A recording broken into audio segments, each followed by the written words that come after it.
Bonjour tout le monde, je suis vraiment ravie de vous retrouver pour mon petit live du mercredi midi. Alors, c'est notre rendez-vous hebdomadaire.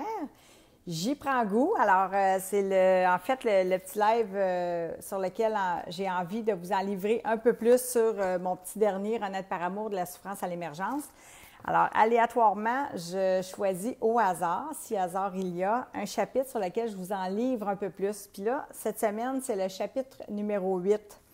Mon déclencheur d'éveil. Alors, je vais commencer avec une citation qui est « Ne pas connaître l'éveil nous conduit à la confusion ».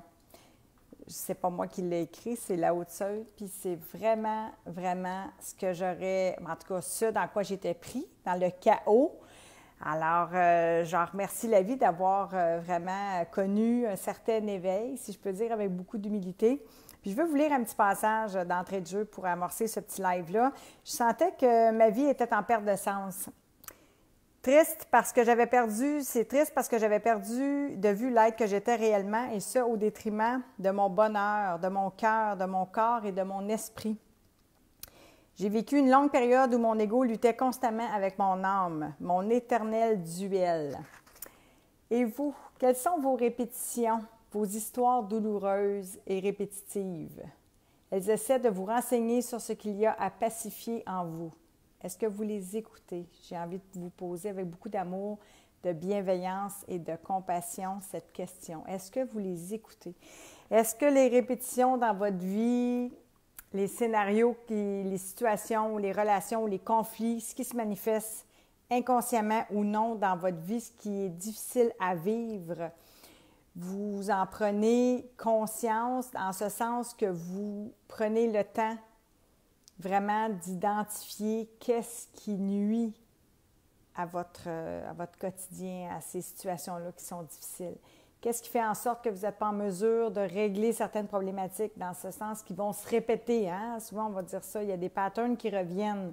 Peu importe, le personnel, professionnel, familial, avec les enfants, bref, mais des situations difficiles, conflictuelles, puis qui se répètent, puis que vous avez l'impression que c'est toujours un peu le même scénario, mais qu'on fait juste changer les acteurs.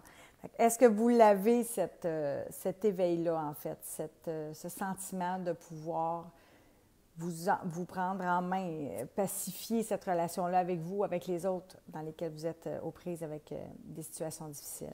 Parce que moi, en fait, je vous dirais que la vie a frappé à ma porte vraiment le 10 avril 2016, au décès, en fait, pas au décès de maman, mais ce qui a précédé le décès de maman. Puis ça a été ça pour moi, l'éveil. Puis je suis maintenant consciente que c'est pas nécessaire d'attendre des grandes épreuves, d'attendre des coups durs, mais qu'on peut vraiment se remettre en chemin. Puis c'est un peu ça que j'avais envie de vous partager aujourd'hui, brièvement, de vous inviter à aller vraiment reconnecter avec vous. Donc, je vais vous parler un peu d'un de mes grands pièges, mais vous donner vraiment aussi des outils, des clés du bonheur même, qui m'ont servi moi-même à émerger justement et à m'éveiller. Puis, d'entrée de jeu, je vous dirais que pour ma part, avec mon choc qui était vraiment le décès de maman, en fait, j'avais vraiment pris conscience de ça. Mon éveil était précédé de ça le week-end avant la mort de ma mère, parce que j'avais vécu un atelier virtuel avec Guy Corneau, puis c'est là que j'avais mis en conscience que je n'étais pas aux prises avec un conflit inconscient avec ma mère, mais bien avec moi-même, avec des parties de moi-même que je n'aimais pas et que je rejetais de toutes mes forces. Fait que pour moi, c'était ça, si je peux dire, mon plus grand conflit, mon besoin de m'éveiller à qui j'étais véritablement. Puis pour ça, ça en fait partie. En fait, c'est une des grandes clés pour l'accès à un bonheur beaucoup plus stable et durable, c'est d'aller à la rencontre de soi.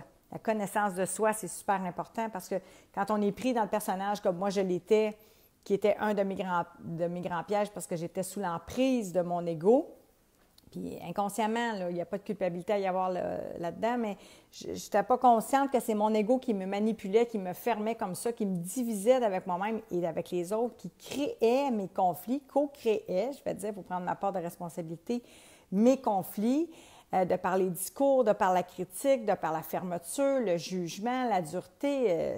J'étais vraiment prise là-dedans parce que je manquais d'amour de moi. Fait que c'était ça pour moi le grand piège. Puis quand j'ai réussi à mettre ça en conscience que j'étais en conflit avec moi-même, je vais prendre cette situation-là comme exemple, bien c'est là que j'ai compris que je devais aller me libérer de l'emprise de mon ego, mais que je devais apprendre à me connaître. C'était ça la grande clé d'accès à un bonheur d'apprendre à me libérer de l'ego, mais de connaître qui j'étais véritablement pour sortir de ce personnage-là. Puis pour ça, j'ai plein d'outils là, que je peux vous partager là, si jamais ça vous intéresse, puis gratuitement. Là, je peux vous inviter à venir vous joindre là, sur mon groupe privé de l'Atelier par amour, entre autres, parce que j'ai j'ai des thèmes forts à ce sujet-là qui, en fait, pour vous montrer comment c'est important d'aller à la rencontre de soi. Donc, comment ça va vous aider à émerger justement de vos souffrances et à vous libérer de vos souffrances. Deuxième chose qui, pour moi, vraiment, deuxième clé qui est vraiment importante, c'est l'acceptation.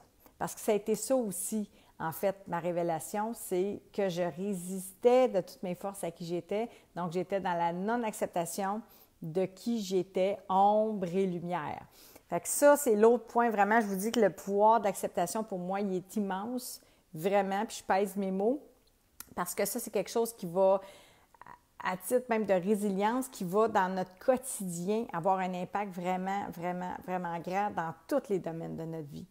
Dans ce que la vie nous sert, dans ce que les autres sont, dans ce qui arrive, dans ce qui surgit comme situation dans notre vie quand on est dans la résistance, dans la non-acceptation. Ça met vraiment beaucoup de lourdeur dans notre quotidien.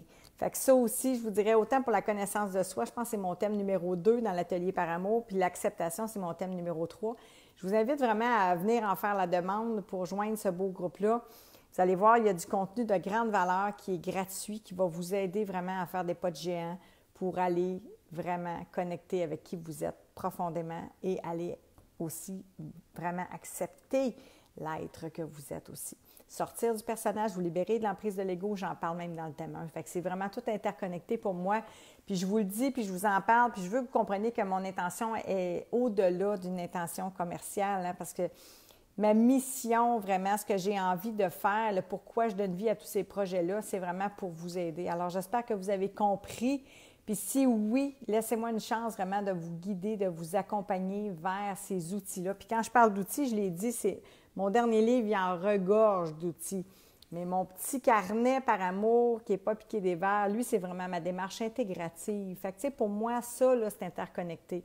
Puis je veux terminer aussi pratiquement là-dessus parce que je veux vous dire que là, lui, j'ai décidé de vous offrir, ça faisait longtemps que je vous en parlais, mais là, je vous l'offre gratuitement. Vous pouvez télécharger un extrait du carnet. Je l'ai lancé cette semaine. Là, je vais mettre les liens sur la vidéo pour vous aider à intégrer. Fait que ça, c'est mon coffre à outils. Puis ça, c'est ma démarche intégrative au quotidien pour intégrer les outils qu'il y a là-dedans puis pour éviter de vous saboter. Par amour. Oser renaître à soi, là, c'est ça. C'est oser se prendre en main, oser s'accorder cette importance-là, cet amour-là, renaître à qui on est véritablement. Puis se donner vraiment la chance de kiffer, j'aime ça cette expression française-là, de kiffer vraiment notre vie, de l'honorer, d'en jouir. Fait que c'est ce que je vous souhaite, beaucoup d'amour, beaucoup de joie, beaucoup de paix.